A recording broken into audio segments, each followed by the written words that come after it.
what are we talking about here? We're talking about API breaches and problems.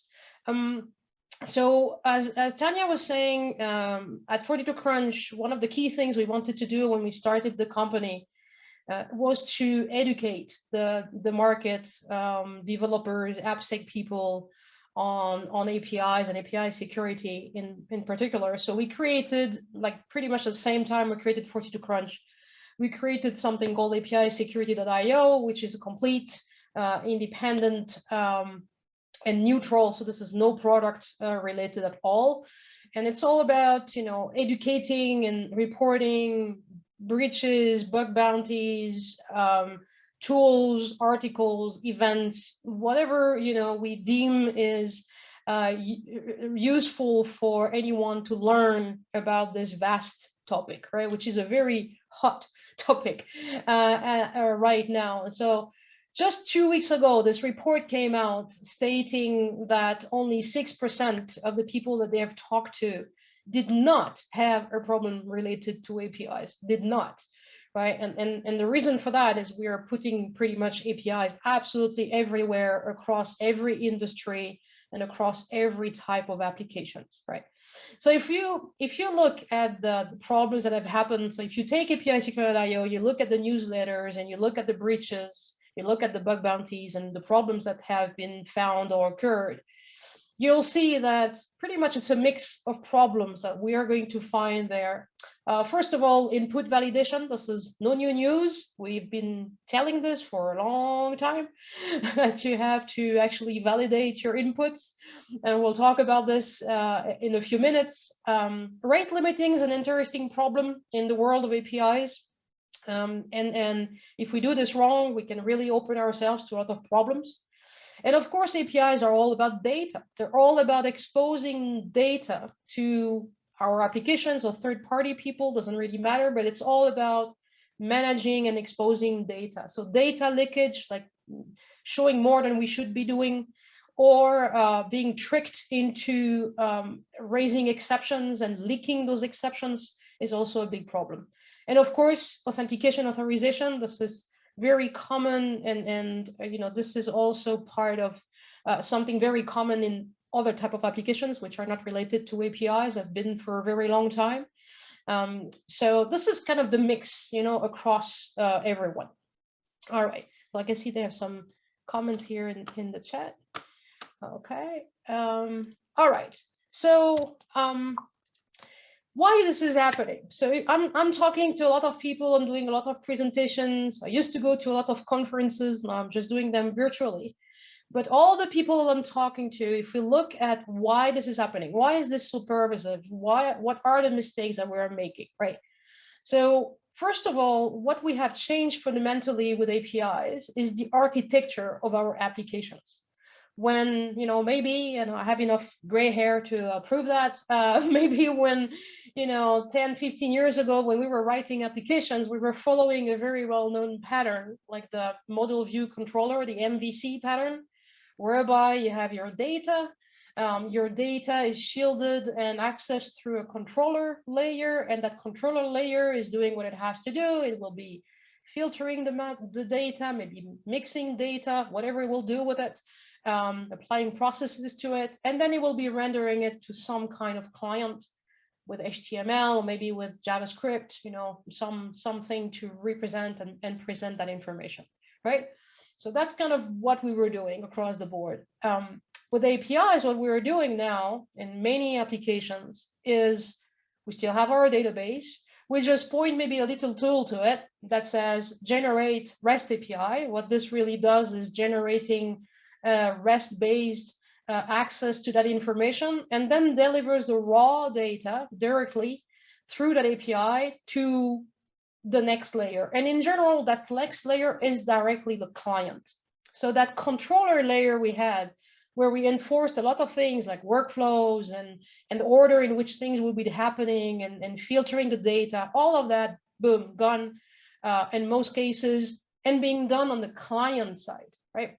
So what that means is if I'm going straight to the API around that application, whatever that application is, if I'm capable of going straight into the API and frankly discovering this is not hard, as I'm sure you all know, then all this filtering, whatever work I've been doing on the client side, completely useless, right? It's basically not seen, not being doing any of the work of the filtering or managing the data at all. All right. So that's the first problem, is we've expanded the attack surface because we've changed the architecture of our applications.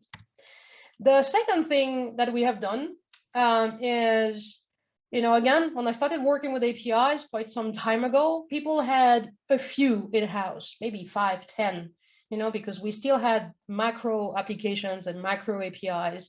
And that was like, that number was really small and manageable, right? But now we have done two things. We have exploded our applications, right, with the microservices type architectures, with distributed architectures. Now, instead of having 5, 10, or 15 APIs, we have hundreds. And it's very frequent now that I'm talking to people that have thousands, right, which becomes really, really difficult to manage.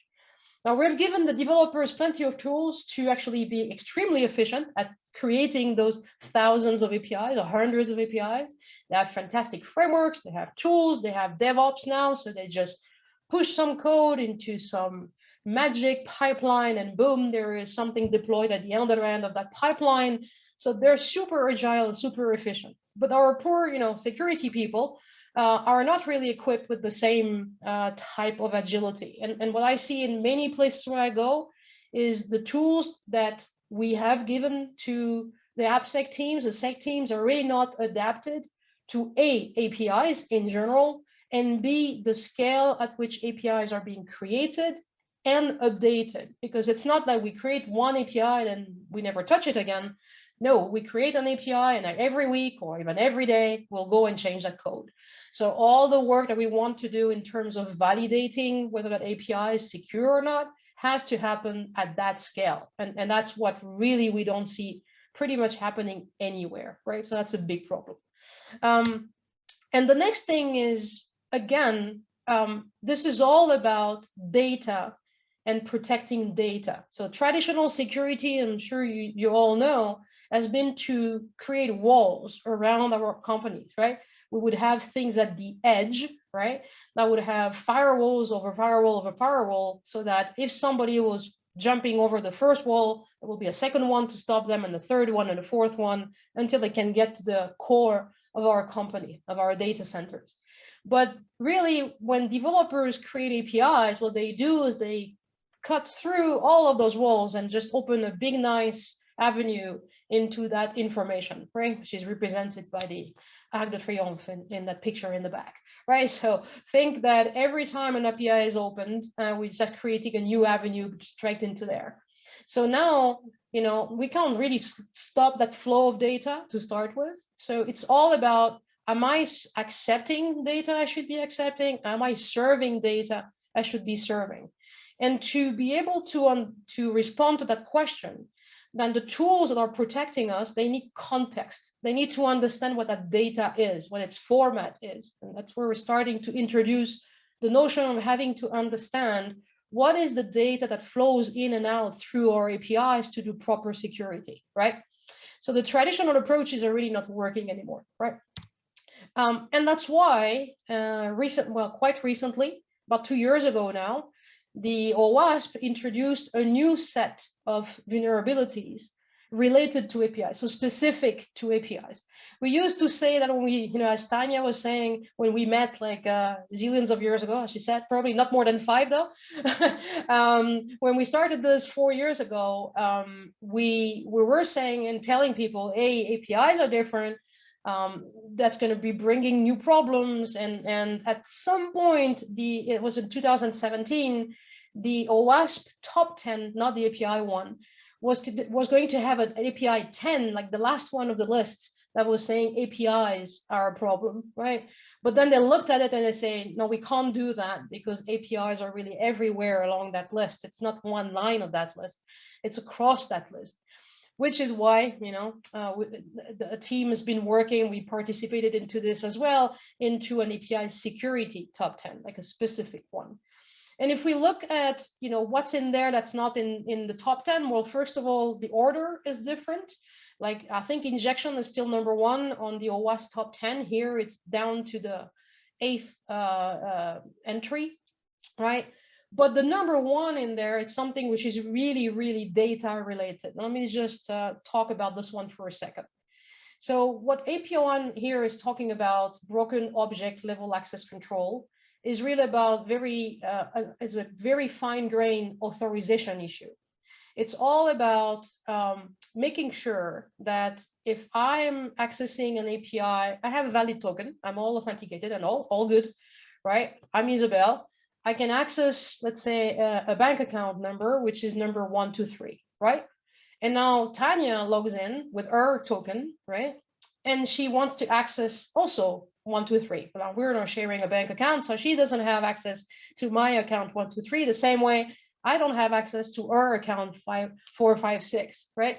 So this is really about making sure that a resource, like a piece of data, such as a bank account, right, can only be accessed by whoever owns it, and you have to be able to say, well, Isabelle can access in all modes. She can read this, she can delete it, she can update it. This is all good. And maybe my husband is allowed to access this only in read-only mode. You need to be able to get to that level of granularity.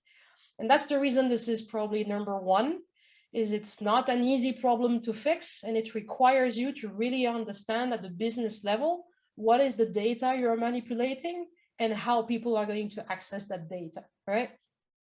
And the other set of things which are specific to APIs are 3 and 6, something called excessive data exposure and mass assignment.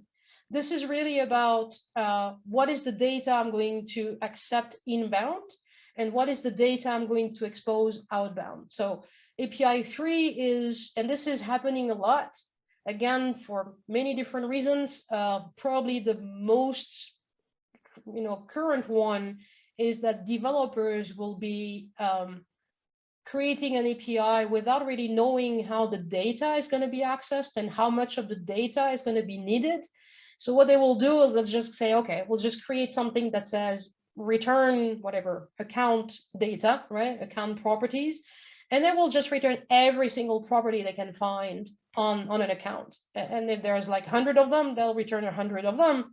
And then the UI can filter and say, okay, out of those 100 properties, I need 4, right? So first of all, it's not very efficient because you're transporting a lot of data to then only consume a very small set of it. But of course, because of the filtering happening on the client side, if I'm going straight to the API, I don't see 3, I see 100, right? So that's excessive data exposure, and leaking exceptions and stuff like this is also part of that entry, right? And API 6 is the other way around, which is to accept more information and more properties than I should be accepting. An example of recent breach around this has been, I think this is in Australia, a company called Gator Watches. Gator Watches, they're doing watches for kids. And something you can basically give your kid so that you know where they are. They have a GPS inside, so you will know at every moment where your kids are, which is a fantastic service. Except some father actually of one of those kids that had the watch was curious to see how it was working, so he started looking at the interactions between the watch and between the application that allows parents to see where the kids were and the backend systems. And he realized that there was this one property, right, that was saying something like grade, I think it was the name of it, grade equals 0, right? And he said, what was this grade thing, right? And by trial and error, he found out that it could override the grade value, which was not planned normally in the interface of the API, but he was able to add that extra property, and he put grade equals 1, or the reverse, I can't remember, it doesn't really matter. But by just changing that grade value, he became an administrator of the system. And as an administrator of the system, he was able to see all the information on all the kids. Like he could see the positioning of every single kid that had this watch. So that was like a big, very, very bad breach. Well, it's not a breach because he found the problem and nobody exploited it apparently, but that had a huge repercussion on the company, as you can imagine. So that is mass assignment. So we want to control the data that we are accepting and the data that we are returning. Okay. So those are our OWASP. Now, something else, and we're just discussing this with Tanya now, and she sees that a lot, is, and I see that a lot as well, which is security is still an afterthought. For most of the development projects, it is something that where we say, yeah, sure. Well, first of all, we have to make this work. Business is breathing down our head and our neck, and they say we have to deliver this by day X, right? So anything that threatens to deliver on day X, whatever that day is a problem. And a lot of things are being sacrificed in the name of delivering on time. And also, frankly, because the development teams and business and security have sometimes, maybe often even, conflicting, I would say, goals, right? The goal of security is ensuring that everything is secure, and the goal of business and development is ensuring that we are delivering on time and we're delivering to the business, and that's the way it is. So we have to find a way to make those goals to be compatible, as opposed to be something which is not compatible, and the contrary can be detrimental, and again have security being seen as something which is preventing things from happening as opposed to helping, right? Which is what we see also in many different places, but it's also due to a lot of tooling issues, right? So this is what I see in terms of problems, and I'll pause here because I see a lot of things in the chat, and see if you have any questions or comments so far. Anyone?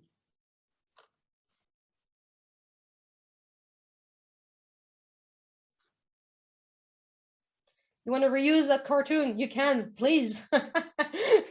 Go ahead. A nice cartoon and a guy's picture usually does a lot. And I'm thinking you're gonna like the next one too. Let's see. So what is our position in this market? As I said, API security is a very, very hot market right now for the sheer number of APIs which are being developed, and also, as probably you've seen, there's tons of companies popping up with a lot of funding around that specific problem, right? Now, there are different approaches in the market. Our approach is to say, okay, there's two ways to actually look at this problem. The first way is to say, I have all those issues. What I'm going to do is I'm going to use like a band-aid on the problem that I have, right? And I'm pressed by time. I'll go and put something in place. I know this is not the right thing, right? And this has to be like a moment in time solution. For us, it cannot be the end game, right? Like the end game cannot be at the end of the life cycle of an API, I'll put some magic in place or whatever, system in place that will tell me, hey, potentially you have a problem there, right? So that might help me for a while, but that cannot be the end game. The end game is to be, how do we attack this problem at the root? How do we prevent those problems to get into production to start with? And that's what I mean by proactive security. And there goes the cartoon, right? So actually, I just stole this from a presentation that one of our customers did very recently. And I thought that was, I had another picture, but I thought this one was better than mine, which is, there's a lot of things that you will have to decide when you start working on something, right? When you start working on your APIs. And rather than just jump and start writing some code, what we have to do is we have to think about what is it that we have to do, and how, the same way you have to think about the architecture, and you will need to know if it will scale, it will be highly available, etc. If it will be resilient, it will be, you have a lot of qualities that you have to design for when you're writing an application, right? Well, the same applies to security. If I'm designing something and I just don't think about the consequences or the order in which the things will be done, undoing stuff. Like you see that picture, that's really a good one. Like, how do I undo this? Like, how do I build that castle in the middle if it's not like filling and removing that water again, filling it up again, and now I have to do this. So in the world of APIs, what that would mean is I'm getting really far away in the development cycle, and then I realize, oops, I did something wrong, right? And that oops can be, darn, we're already in production or we're about to go in production. There's no way we can fix that problem. And I have plenty of people telling me this, like, we know, but we have to go in production knowing that we have this problem in there, right? Or, and it can up to the, it can even be, darn, we have to do a version 2, which is going to be like a complete rewrite of version 1 of our API, right? So those issues are not going to fix themselves automatically, right? Design issues are really critical. So I have a pretty busy slide here just to throw ideas more than anything else on how to approach this. I would say using the OWASP top 10 kind of a guidance on what you should be doing, right? And the first thing for me is, security is all about risk, right? So when people create an API, what I see many times happening is, okay, we're going to create an API because we need it for an internal use, whatever it is, with little consideration for the risk of, okay, what data are we going to access already? Well, maybe we don't want to do that, right? That's very sensitive information. So let's see how we're going to expose that, which part of that we're going to expose. So we need a threat model, right? The traditional threat modeling that we've been doing, there's a lot of principles of threat modeling that applies to API as well. And we have to design things based on what is the risk? Who is going to consume this? Is it internal? Is it external? Like the risk is not the same. What is the data? What are we going to do with that data? Is it sensitive data? Is it very sensitive data? Or is it we don't care data?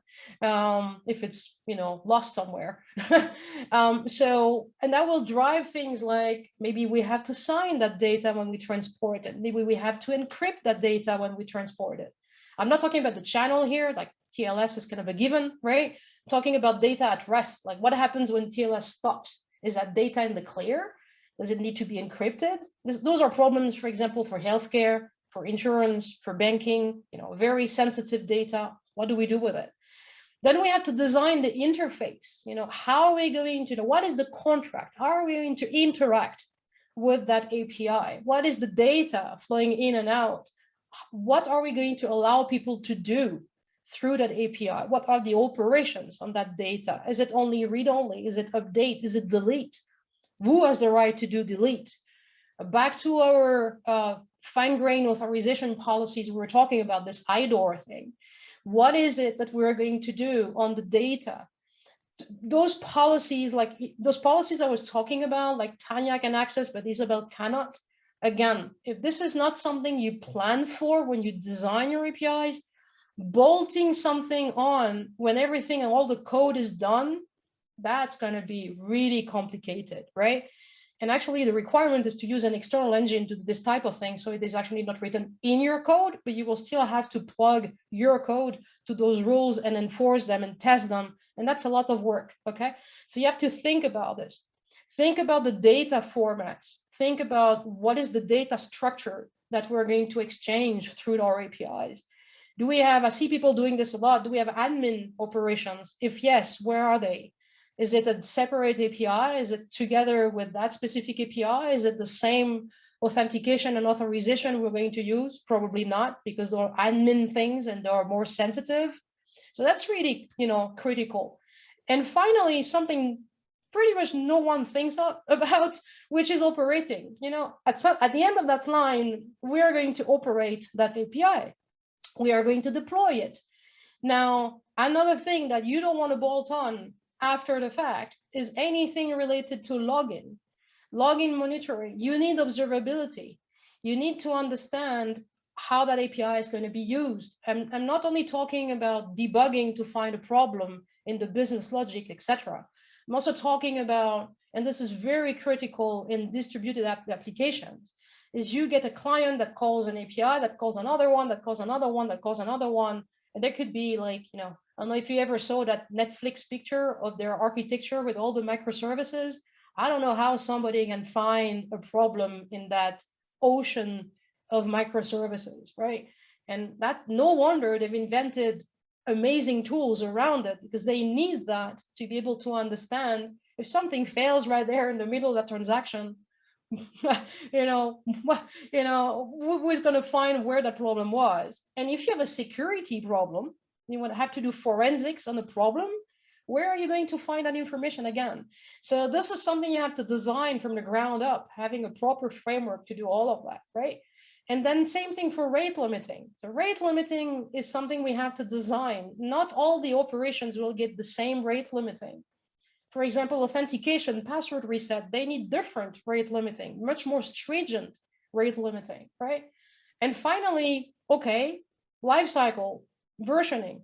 So we have version 1, we're very happy, it works, cool. That work doesn't stop here. We'll have a version 2, and then we'll have a version 3 and a version N.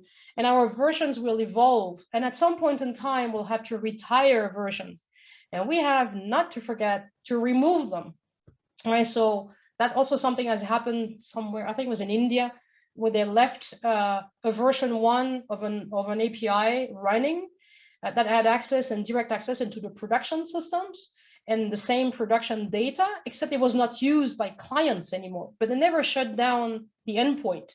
So some hacker found the endpoint, was able to connect to that, get all the data and all the production data, like the latest data, through a very old endpoint that should have never existed anymore, right?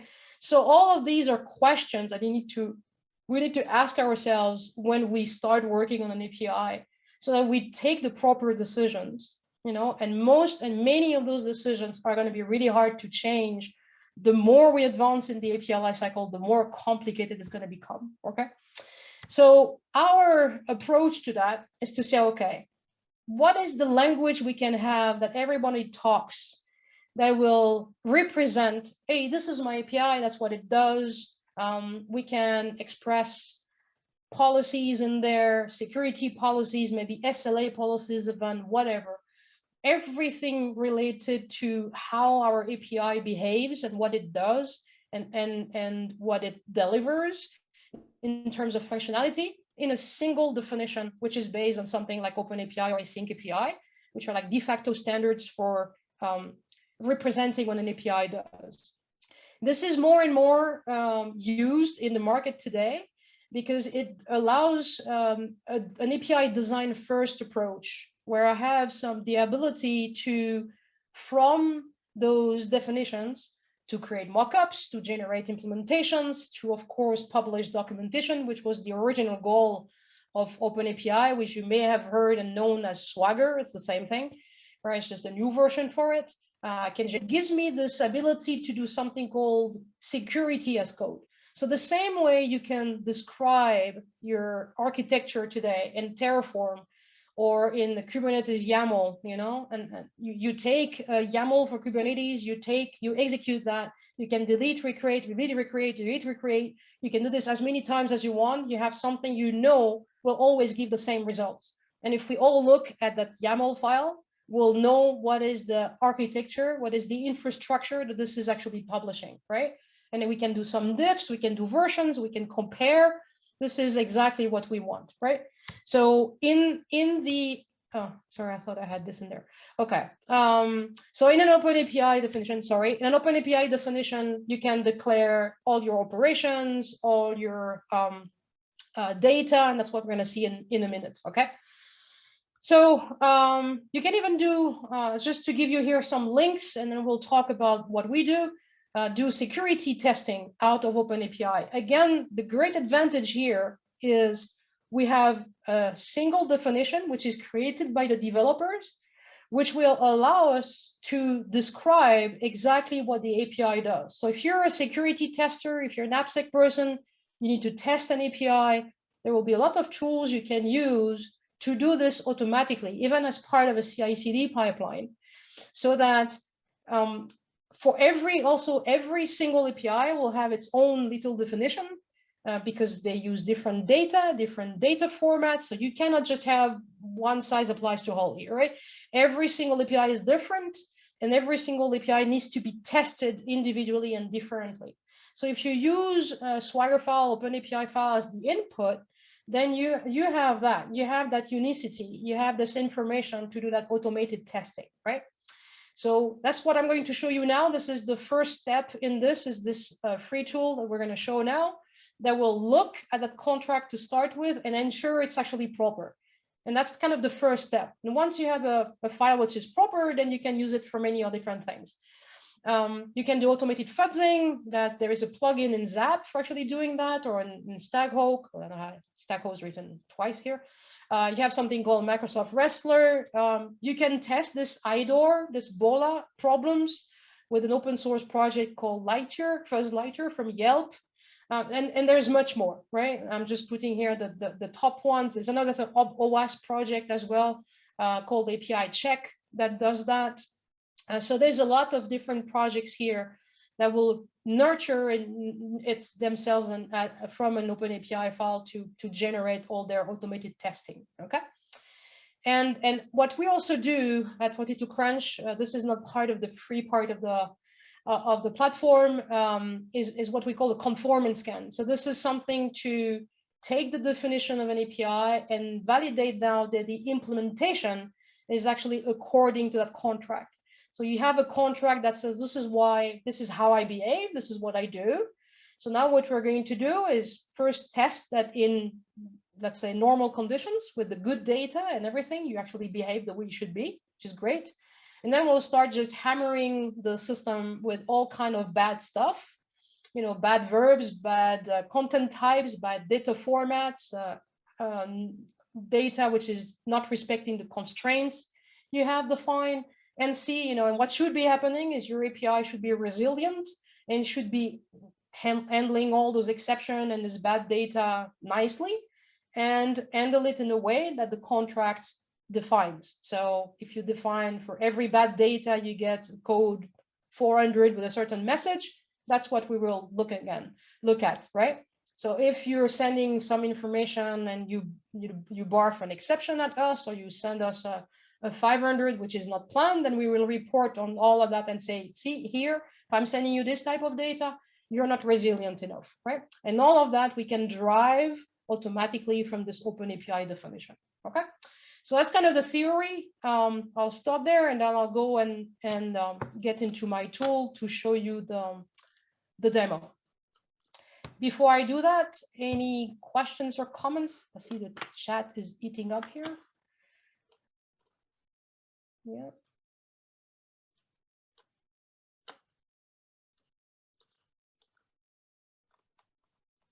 All right.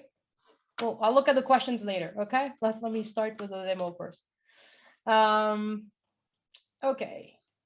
So this is APIsecurity.io. That's what I was talking about. This is the place where you have that newsletter and all the information that we're sharing. So you can subscribe to that if you want to. You can come and read this whenever it comes out. It's every Thursday. And the tool that I was talking about, the audit tool I was talking about, the first place where you can actually use it and test it is from that interface, right? It's from the APIsecurity.io interface. So here I can upload an open API file from my file system, and it will give me that report on the quality of that file.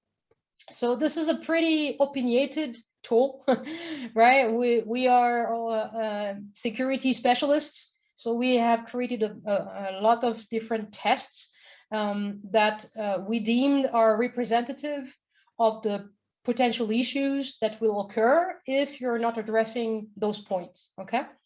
And it has two parts. It has, first of all, you get an overall score. So you have 100 points. And you start from 100. So we give you the benefit of the doubt that you have done everything perfectly.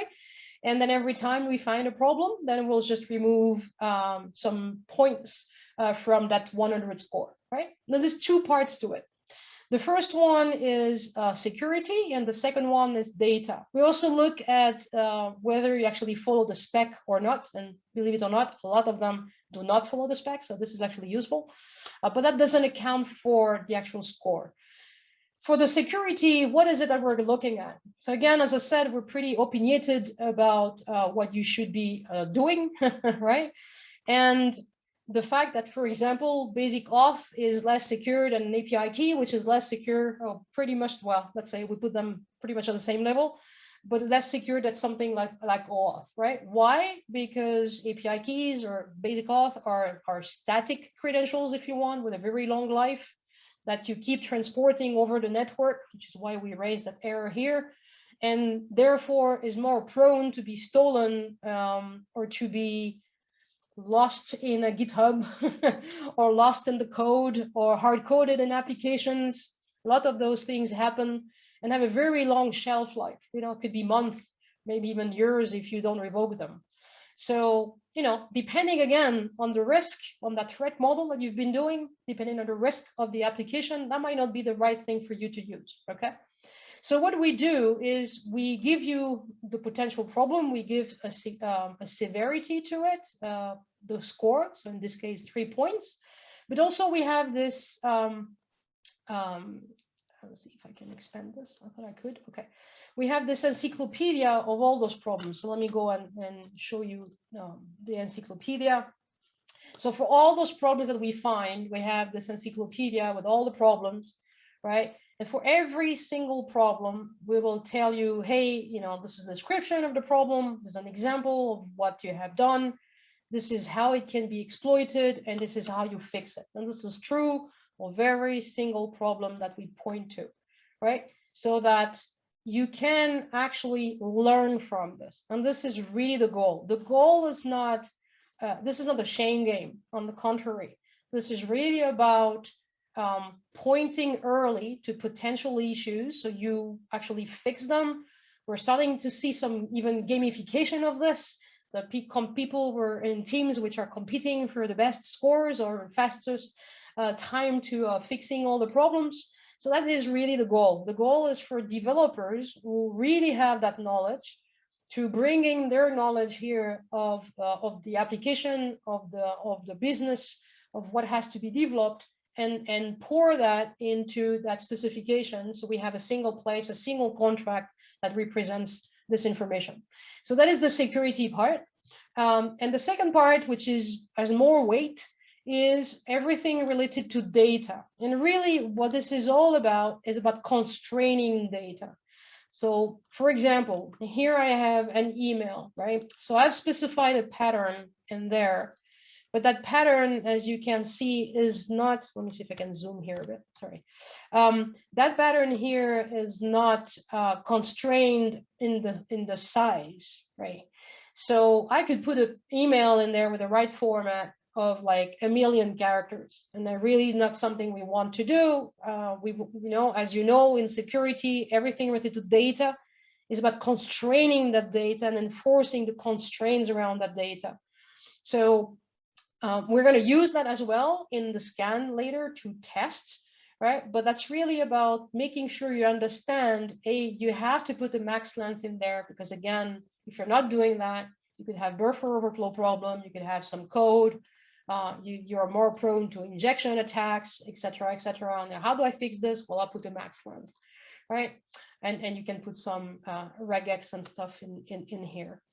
Same thing for responses. So I see also a lot of people just putting 200. That's it. Okay, like here, exactly that example. My API always works. And what it does is it answers 200 with a Boolean. That's it, nothing more. That's probably not true, especially because this operation is actually, if I'm not mistaken, a login. So most likely, this will fail at some point, hopefully, with a 4 or 3. So what it does, what happens, right? If I'm sending too many requests to this, what happens? If I send some bad data, what happens? None of this is contemplated here. So if I want to validate the outputs, right, I need that information. What is the output? What are all the potential outputs of that specific operation, right? And again, we'll explain why this is a problem, etc., right, for every single one of them. So that's really what this is doing, is helping you pinpoint where you're missing those constraints on the actual specification, right? So once you have defined and designed and you generate the code, and all those constraints are already in place and are all in place as well for the security testing that I was talking about. I know everything I can to be able to automate entirely that security testing with very limited manual inputs, because I already have all that information within that contract. That is really, our really raison d'etre, and for the crunch, that's the way we see it, to do this proactively and to define this proactively. So that's what it does. Now you can do this from here, but you can also do it in many different places. You can do this in Visual Studio Code. You can do this in IntelliJ. You can plug this into a CI/CD pipeline. You can do this, of course, in our platform. So let me just show you that in quick in Visual Studio Code, and then I'll stop for questions and comments. So if you wanted to do this in Visual Studio Code, there is a plugin. As you can see, it's pretty popular, right? So we got a lot of people installing this so far. So it's pretty proven. Let's put it this way.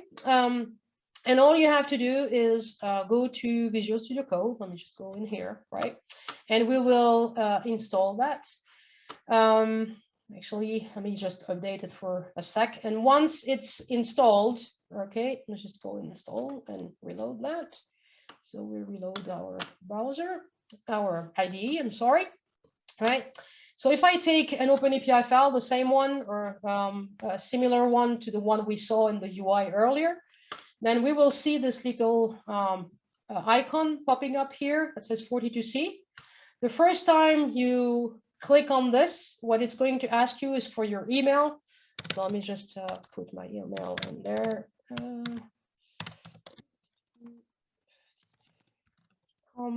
Okay, and then we'll be requesting a token, and this will be sent to your email. So what I've done is I've done this before, and I have it in there.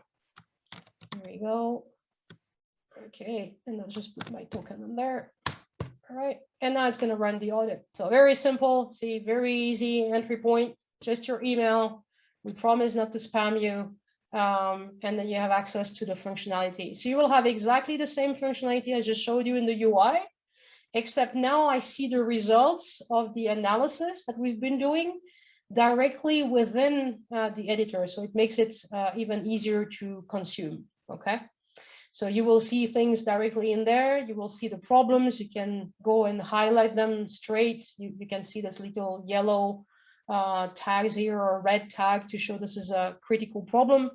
And you can even have, fixes for that. So we can have some quick fix that says, well, here you have not limited the number of items in this array that comes back. That is potentially a problem. So we'll just add whatever that number is, all picture, let's say this is Pixie. So let's say 50 pictures per person is enough. And then you can click on that button again, then it will not ask you anything because we already have the token. And that's it, right? And you get the new, and that problem is gone, all right? All right, so that's kind of what the tool does and how to access it. And now I'll just open the floor to whoever wants to ask any questions.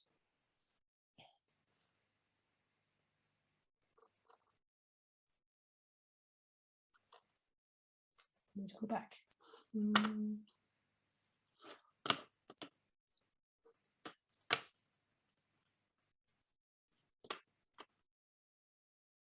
Let's see. I'll go back to the top. Okay.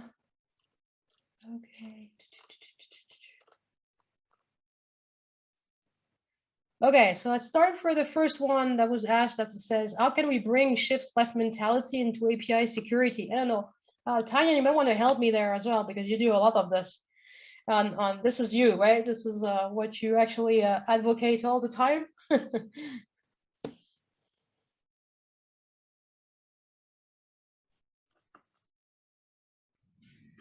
Okay, so, oh good, my mic is back. I'm sorry. Yeah. I was trying another monitor while I was listening, and somehow I unplugged something obviously really important. Okay. First. Anyway, so, okay, so here's the thing. So the idea of shifting left or pushing left is that we start security earlier in the system development lifecycle. So the most early place that you could start security would be the requirements or even education before they even start doing stuff, right? And so with APIs, you could make requirements for your project. So requirements could be, you must have a complete definition. And so then when you get to the coding phase, you could plug in 42 Crunch into your IDE. And so as you're coding, it will tell you, oh, your definition file is incomplete. And so we want to make, okay, so here's my opinion. And Isabelle, you can tell me if you agree or not. But if your definition file is not complete, one, I can't run my nice NetSparker, NeuroLegion apps, whatever on it. I can't run a nice DAST scanner on it because it doesn't know what to scan for or test because you have an incomplete definition. And then on top of that, when you complete your definition, you set maximums and minimums for all sorts of different fields. And what is that? That's input validation. And so you don't want to like manually code a ton of input validation when you could just write it into your API definition file in the first place. And so if you do a really nice completed type of definition file, you're way ahead of everyone else. Constantly, whenever I go to test things, the scanner's like, this API definition's like 10% complete. How am I possibly going to scan this garbage? Fortunately, like when you're coding and you make an API, if you just do the bare minimum, it'll still run. And so you're like, oh, it's fine. And it's like, well, I mean, technically it's functioning, but is it fine? From a security perspective, it's not. And so pushing left all the way would be, you know, giving some education on what you expect at your organization to make sure your APIs are secure. Like for instance, APIs that are public facing, we expect you to only contact them through an API gateway. Nothing like, unless you do authentication and authorization through an API gateway, I'm sorry, like people aren't allowed talking to your API. So you give them a bunch of best practices and things you expect them to do, and you put it into the requirements of your project. Then during design, you're going to design according to those requirements. And then during coding, you use a tool like 42 Crunch, or perhaps there is another tool.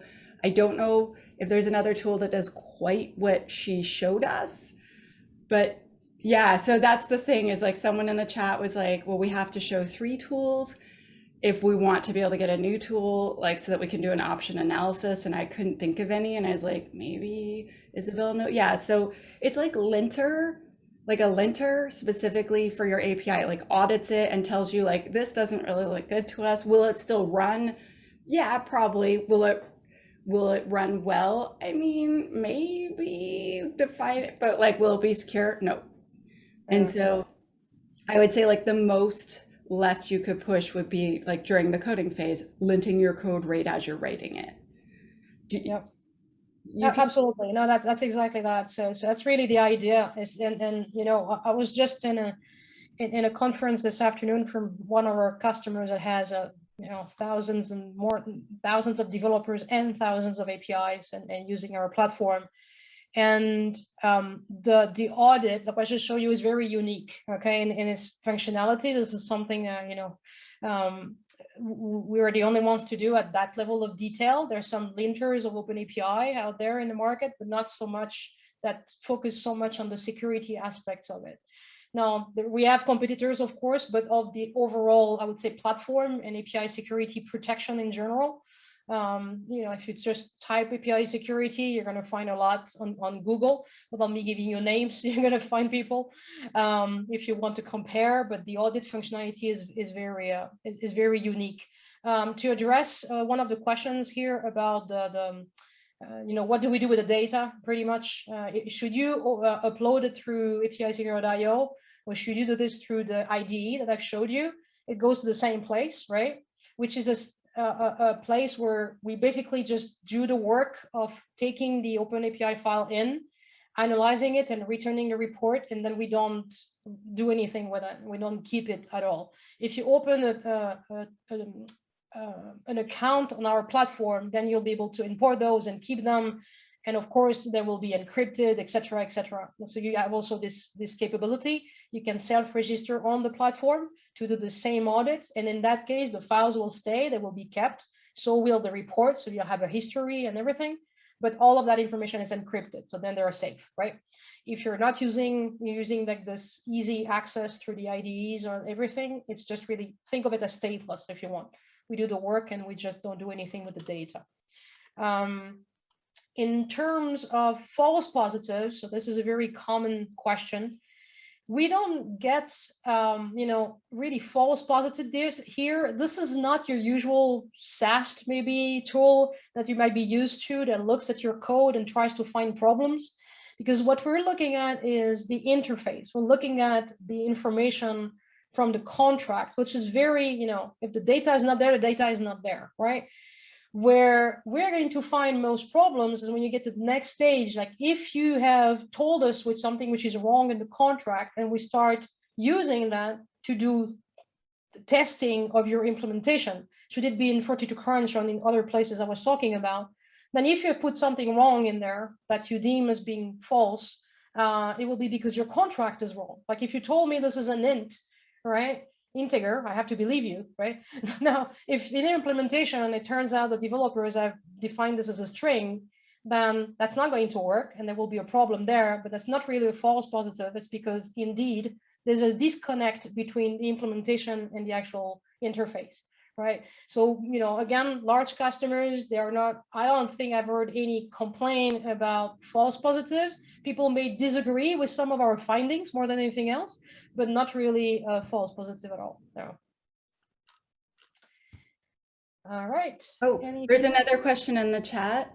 Sorry, I muted and then I got muted again. Is there any guidance on an appropriate threat model or tools for API risk management? Frankly, I don't know of a tool, right? I know of practices, and maybe you know of a tool, Tanya, that is actually starting to look at APIs. I asked you because I don't know. Yeah, but not a tool, but I think the principles of threat modeling and what you're looking at as per the STRIDE model, for example, still apply to APIs, right? There might be some specific things we have to look at that are more weight, but the principles of it, I think still perfectly apply. Okay, I have another question. Is there any data sensitivity or information caching on this site? Like, could we use this site to test enterprise APIs without risk of, I guess, you keeping their data? But I was thinking it's an IDE, so it goes, like it's an IDE plugin, so it goes, you download it and install it. Does it send data back, I guess, maybe is what Geos means. That's what I was mentioning just before, that we are just sending the data and receiving the report to our platform, but we don't keep anything. Okay. That's what I was mentioning like 5 minutes ago. Yeah, that was the answer, the question I was answering. Yeah. Okay, so another question. Does 42 Crunch have Azure SSO, like single sign-on capability? We do. Oh, nice. Okta? Yes, we have a customer using Okta. Absolutely. Yeah. Great. It's OIDC based, so anything that supports OIDC will be working. Okay, so another question. Does 42 Crunch or API security be able to integrate with ticketing tools like Jira? Yeah, absolutely. So we have tons of customers doing that as well. So there's two main integrations people are using. A, in the CI/CD pipeline, because this is the work the developer is doing, which is to, on their own, getting those reports and doing the remediation. But then, security, they have to put their compliance and their rules into that, right?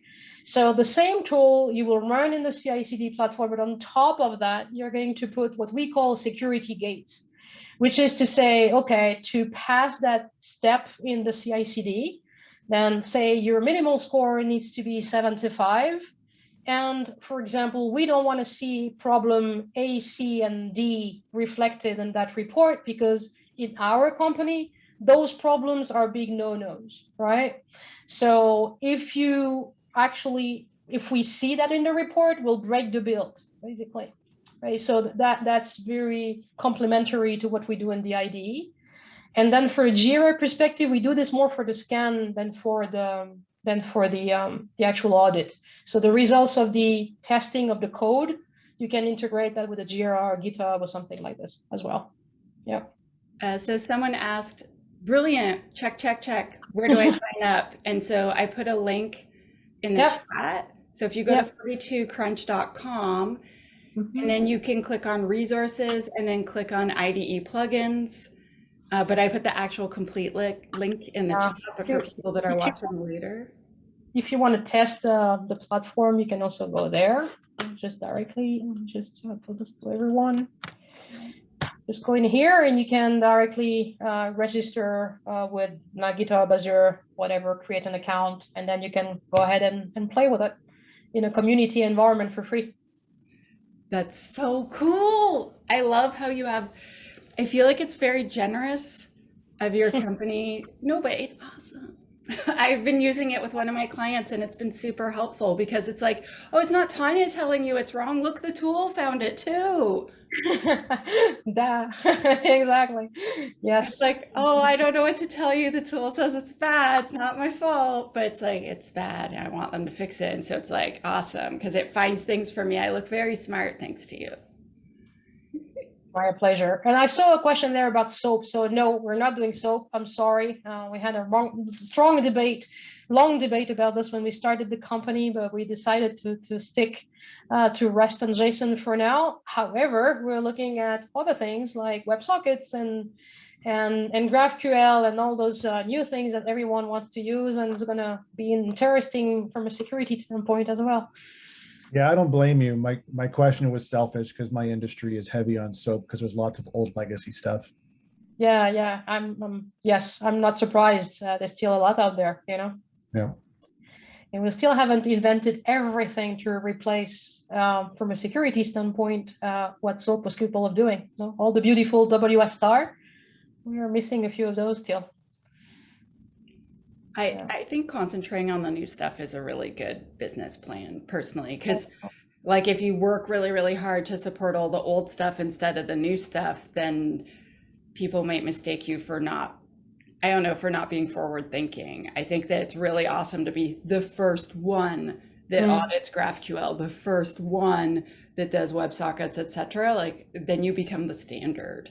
Yeah, absolutely. Well, we're over time, but thanks. They were great questions. So I hope that was useful. It seems to be. It really was. Gios, he has one last question. For a beginner, is SOAP better than REST? Well, it depends what better means. Better. It's definitely more complicated to consume. It's definitely more complicated to handle but again, there's some things that we were able to do in SOAP from WS security policies and the encryption and all that stuff that were pretty mature actually, and we still have not maybe adopted across the board in REST yet. But definitely I'm not missing XML over JSON, that's for sure. That's for sure. Basically, Gios, like the older stuff is in SOAP, the newer stuff is REST, and Open API is like the hot, super popular, most used. Am I correct? Like it's very popular. And so if you are a beginner, you want to learn the thing that's very popular that everyone's doing, you have the most job opportunities. And also like that's where the industry is moving towards. And so you definitely want to go there unless you have a job where they have SOAP APIs, in which case then you need to learn what you do at work. This would be my advice. Yeah, I don't think anyone is doing new SOAP APIs right now. So, but yeah, as I think Sean was saying, like in some industries they're stuck with them for a while, Thank you so much. Thank you. Thank you so much, Isabelle, for coming and spending your time doing this. We're going to put it, we're going to share it in our newsletter and all the places for everyone that missed it and keep it like available as thank you so much. We really appreciate this. And thank you for just answering a zillion questions and being really, I felt like fairly unbiased in your answers. Like, thank you very, very much. Thank you very much, everyone. You have a great rest of the day and looking forward to the next one.